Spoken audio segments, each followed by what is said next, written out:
R. N.. Ravi ஆளுநராக வந்த பிறகுதான் துணைவேந்தர் நியமனம் வெளிப்படையாக நடைபெறுகிறது என்று தமிழக பாஜக தலைவர் அண்ணாமலை தெரிவித்துள்ளார்.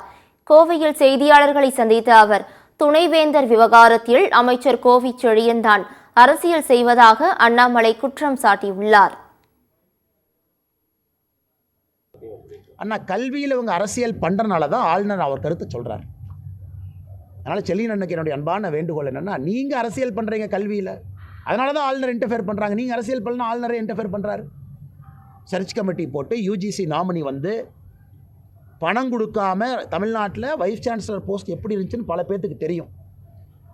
மார்க்கெட்டில் எவ்வளோ வேல்யூ வைஸ் சான்சலருக்கு பணம் கொடுத்ததுக்கு முன்னாடி எப்படி நடந்துச்சுன்னு தெரியும். அதுக்குள்ள நான் போக விரும்பலைங்க.